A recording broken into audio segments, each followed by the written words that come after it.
Hi everyone, I'm Dr. Kyung Park from Woongplant Dental Clinic, South Korea. Today, I'm going to finish talking about the available fixation force of the implant. In my previous lecture, I said the available fixation force is smaller than the required fixation force in most cases, which is shown at the premolar.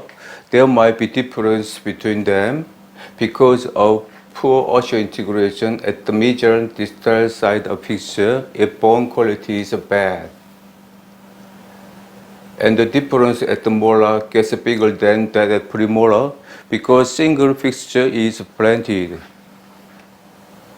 However, considering the cases of type 2 and 4 with bad bone quantity in addition, that there might be a loss of bone length and width at the functional curve side of the alveolar bone ridge due to resorption.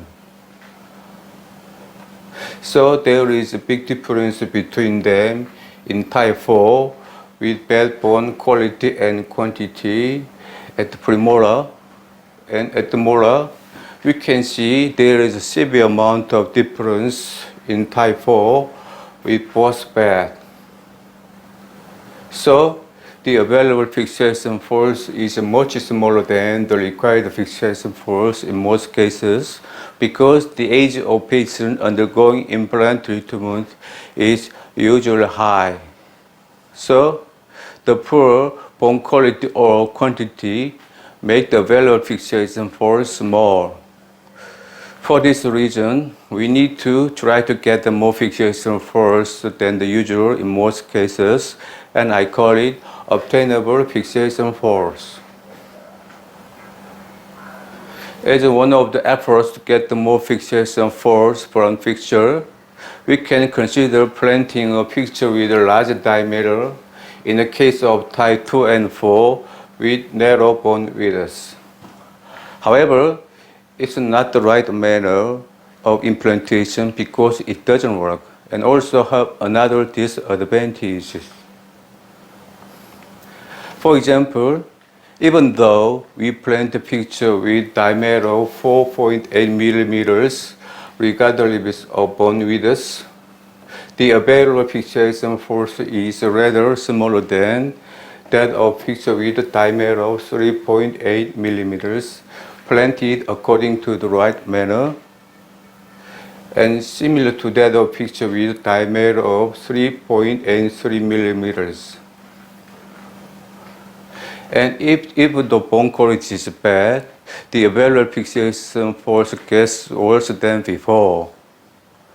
Considering that we can always get the absolute and firm integration at both sides of fixture if it's planted by right manner, there's no reason to give up the solid integration at the buccal or lingual side of fixture.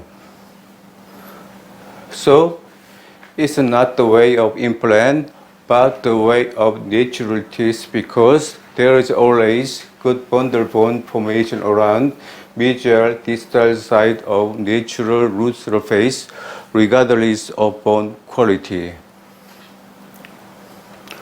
Moreover, there are disadvantages. The exposed threads and the roughened surface are likely to be the sources of inflammation.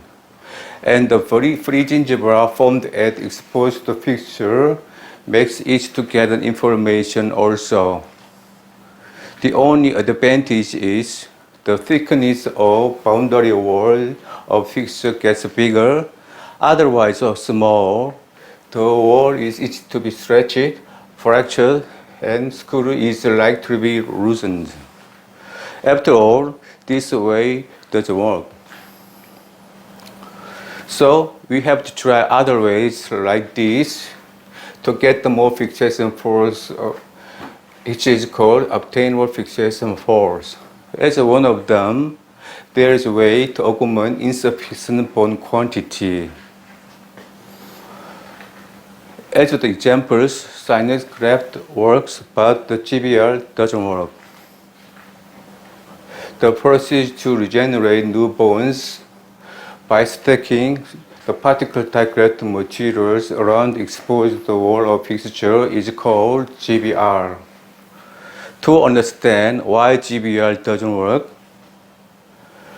we need to look over overall process and results of spontaneous bone regeneration after root socket after extraction. The bones will regenerate spontaneously at root socket space because blood clot was formed and filled up the socket space thanks to the bone walls. And also, it was maintained while the layer tissue of bone regeneration are growing into it during the early stage of the healing. In other words, the blood clot serves as media for the layer tissue of growth and before it dissolves. To be more specific, while the gingival tissue grew and formed the new gingival at the upper portion of blood clot, connective tissue grew and filled up the lower portion of blood clot earlier than the gingival tissue. As a result, it becomes possible to block the gingival ingrowth. And then the bones grew slowly from the bone walls and extraction socket was filled up with bones like this.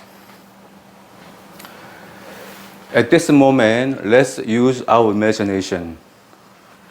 If it's possible to gain a blood clot this high and this much, can the all extra made blood clot become bones? But it doesn't happen because there was no bone walls up to here. However, even if possible, we cannot maintain it because it's removed easily right after 1 meal. And also, even if it's maintained, the blood clot in this part is far from the bone walls, so the gingival tissue grows first and only more gingival forms and no bones form in this part. So the results are the same. Let's use our imagination once again. If it's possible to create, protect, and maintain the extra made blood clot, and also in addition, if it's possible to block the gingival tissue ingrowth at this line by something like magic, connective tissue can grow and fill the whole blood clot. If so, the whole blood clot would be bones. The procedure to realize this imagination by using the particle or granule type grafted material and barrier membrane is called ridge preservation after extraction. And the same procedure performed at after-healing state is called ridge augmentation. The first problem encountered during the procedure is the management of soft tissue because the amount of gingiva is not sufficient enough to cover the barrier membrane due to the volume of grafted materials. To be sure, free gingival graft is good, but hard to perform completely.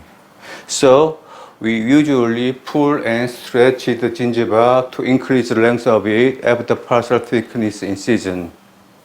However, there is a limitation of pulling, and it's not easy to get a tension-free tie. So, barrier membrane is somewhat exposed right then or later. So, as one of the demanding functions of membrane, it should serve as a media like blood clot for the gingiva to grow and make new gingival coverage. However, most of the membrane don't have this function. So, even if we manage to shoot, the tie is likely to be loosened due to tension acting on the gingival flap. Then the membrane is easily exposed, contaminated, and not isolated from the external environment. Therefore, from the beginning, there is setback in the process of bone regeneration in most cases. As a second problem during the procedure, the membrane is so flexible, the mechanical preservation of the bone grafted is not good. So, the sap is easily crushed and gravity particles come out. Titanium mesh is useful, but instead it lacks another function. In addition, the membrane is likely fixed unstable and located incorrect due to the practical constraints. If so, it's uncertain for us to be aware of the barrier effect. Anyway, considering all the problems, there might be setbacks in the process of bone regeneration from the beginning, and the prognosis expected is somewhat different to what we expected.